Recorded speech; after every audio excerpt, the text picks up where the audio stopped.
Hello दोस्तों, नमस्कार। SB online classes channel में आप सभी का स्वागत है। फिर से लेकर आया हूँ कक्षा 10वीं का गणित सभी स्टेट ओपन स्कूल के लिए। यदि आप इन क्वेश्चन को अच्छे से तैयार कर लेते हैं और इसका सॉल्यूशन के साथ, क्योंकि मैं सिखाने जा रहा हूँ आपको कक्षा 10वीं का गणित, क्योंकि हम ओपन स्कूल वाले छात्र छात्राओं को पढ़ने का मौका नहीं मिलता है, सीधा एग्जाम में बैठने का मौका मिलता है। तो बहुत ही सरल तरीके से आज हम लोग करने जा रहे हैं करनी। ठीक है, ये जो चिन्ह होता है इसको हम लोग करनी का चिन्ह कहते हैं, करनी का चिन्ह। ठीक है, इसको हम लोग वर्गमूल भी कहते हैं और घनमूल भी कहते हैं। तो किसको वर्गमूल कहते हैं? देखिए, ये हो गया आपका वर्गमूल।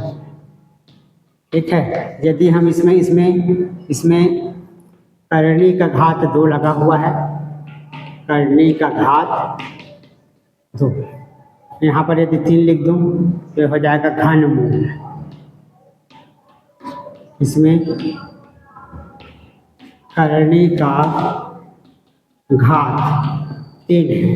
देखिए, यहाँ पर कुछ भी संख्या नहीं लिखा हुआ है, तो जब कोई भी संख्या ना लिखा हो तो यहाँ पर इसको हम लोग वर्गमूल पढ़ते हैं। इसका करनी का घात 2 होता है। ठीक है, आप कुछ उदाहरण एग्जाम्पल देखते हैं। ठीक, जैसे मैंने लिखा x लिख दिया या 2 लिख दिया, तो इसको हम लोग पढ़ेंगे करनी का घात। यहाँ पर 2 है। ठीक है, इसको हम लोग इस प्रकार से भी लिख सकते हैं, 2 का घात 1/2। जब इसको हम घातांक रूप में लिखते हैं तो ये जो है बटा में आ जाता है, याद रखेंगे। एक दूसरा उदाहरण है, यदि इसी में मैं यहाँ पर 3 लिख दूँ, यहाँ पर करनी का घात 3 है और इसको लिखने का सही तरीका हो जाएगा 2 का घात 1/3। यानी जो एक घातांक होगा करनी का वो बटा में आ जाएगा। क्योंकि इसको इसलिए सिखा रहा हूँ क्योंकि जब आप सवाल हल करेंगे तो ये बहुत काम आएगा आपके सवाल को सॉल्व करने के लिए। इसी प्रकार हम कोई भी संख्या ले सकते हैं। जैसे मैंने यहाँ पर 5 ले लिया और यहाँ पर 7 ले लिया, तो इसको हम लोग लिख सकते हैं 5 और पूरे का घात 1/7। तो ये जो घात यहाँ पर बगल में करनी के जस्ट बगल में रहेगा, उसको आपको इस प्रकार घात के रूप में लिख देना है। इसका एक स्क्रीनशॉट करिए दोस्तों, फिर अपन आगे बढ़ते हैं।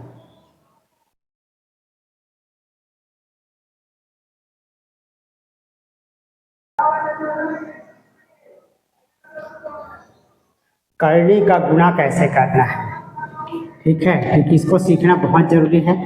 करनी का गुणा ये एग्जाम के लिए भी बहुत महत्वपूर्ण है, कोई भी एग्जाम के लिए, गणित जो स्टेट है उसके लिए। तो यहाँ पर यदि मैं लिख देता हूँ √2 मल्टीप्लाई √3, यानी कि दोनों का हमको गुणा करना है। तो यहाँ पर करनी का चिन्ह एक साथ ऐसे लिख देंगे और 2 और 3 का गुणा मल्टीप्लाई करेंगे, 2 तिया 6 आपका आंसर आ जाता है।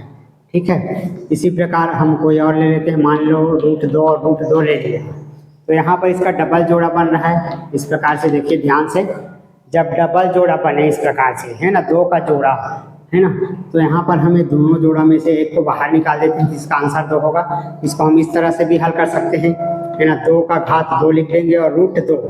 तो यहाँ से देखिए करनी और करनी का घात कट जाता है तो आंसर 2 आएगा। इसी प्रकार यदि मैं √5 का गुना √5, सेम संख्या का मल्टीप्लाई हो रहा है ना, तो यहाँ पर 5 का घात 2 और यहाँ पर करनी का घात 2 ऑलरेडी है, तो 2 और 2 कट जाएगा आपका, इसका आंसर जो है 5। ठीक है, तो इस प्रकार यदि कोई समान संख्या का मल्टीप्लाई हो रहा है तो उसका आंसर वही रहेगा जो उसमें लिखा हुआ है। जैसे 5 और 5 करनी के अंदर है, वर्गमूल के अंदर है, यदि इसका हम लोग मल्टीप्लाई गुणा करते हैं तो यहाँ पर 5 का 5 ही आंसर आएगा, चाहे संख्या कोई भी हो। ठीक है, अब अलग अलग संख्याओं का गुणा करते हैं। जैसे कि मैंने लिखा 2√3 और 2√5, इस प्रकार से कोई मल्टीप्लाई वाला सवाल आ जाता है। तो यहाँ पर देखिए ध्यान से, पहले तो ये संख्या और संख्या को गुणा कर देंगे, तो ये हो जाएगा 2 दूनी आपका 4 आ गया। अब करनी के अंदर ये दोनों का गुणा कर देंगे, करनी वाला जो है ये अलग से, 5 और 3 15, 5 तिया 15, तो 4√15 इसका आंसर आ जाता है। तो इस प्रकार से आपको करनी का भी गुणा सीख गए आप लोग, है ना। तो जब समान करनी होगा तो उसका आंसर वही रहेगा, अलग अलग करनी हो तो यहाँ पर संख्या संख्या का मल्टीप्लाई करेंगे। ठीक, आप कुछ कोष्ठक वाले सवाल भी हल करते हैं, आप लोग इसके स्क्रीनशॉट कर लीजिए।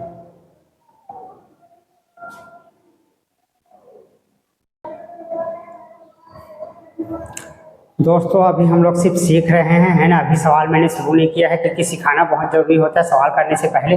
अब इसका गुना करना है, तो देखिए यहाँ पर करनी और संख्या का आपस में गुना नहीं हो सकता है, ये दोनों का गुना नहीं हो सकता है। तो यहाँ पर ये सिर्फ ऐसे बस लिखेंगे 2 और √3 सेम टू सेम उतारना बस है, कोष्ठक हटा दिए। अब यहाँ पर 2 और ये 5 का गुना करना है, तो 2 और 5 का गुना नहीं होगा, तो यहाँ पर 1 लिखा होता है, तो 2 एकम 2। इस प्रकार से आप हल कर सकते हैं, ये आ गया आंसर। इसी प्रकार से कुछ और सवाल करते हैं, जैसे √3 है ना, 2 है और यहाँ पर √5 है। इस प्रकार से कोई सवाल आता है, तो यहाँ पर देखिए ध्यान से, √3 और गुना 2 करेंगे सबसे पहले। तो अब इसी √3 का गुना √5 से कर लेना है, इस प्रकार से। तो इसका गुना होगा नहीं, तो 2 एकम 2, यहाँ पर सामने में कोई भी संख्या ना हो तो 1 होता है, तो 2 और 1 का यहाँ पर मल्टीप्लाई करेंगे, तो हो जाएगा 2 एकम 2 और ये √3, ठीक है। अब ये दोनों का मल्टीप्लाई कर देंगे, गुना करेंगे, तो 5 तिया 15। इस प्रकार से अपने को सवाल को हल करना है, ठीक है। तो इस प्रकार और बहुत सारे सवाल आते हैं, है ना। 2 + √3 है ना, 7 + √5 है। इस प्रकार से सवाल आ गया, तो कैसे हल करेंगे। तो इसके लिए क्या करना है, 2 का गुणा पहले दोनों से करेंगे, ये हो जाएगा आपका 2, 7 का 7, 5 का 5। इसी प्रकार यहाँ पर 3 का गुणा कर देंगे प्लस करके, प्लस √3, 7 + √5। अब गुणा करते जाए, देखिए 7 दूनी 14 हो गया आपका, और यहाँ पर रूट और संख्या का गुणा नहीं होता है, मैं पहले ही बता दिया हूँ। तो ये 2 एकम 2 हो जाएगा, 2√15 हो गया। और इसी प्रकार यहाँ पर 7 और इसका गुणा नहीं हो पाएगा, तो 7 और √3, 7 और 5, 7 पंचे 5 तिया 15, ठीक है।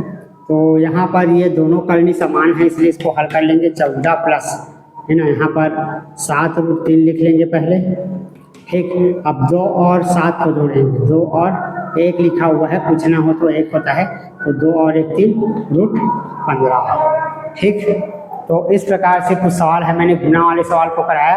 अब अगले वीडियो में जोड़ना, घटाना और भाग वाले इसी सवाल को सॉल्व करेंगे।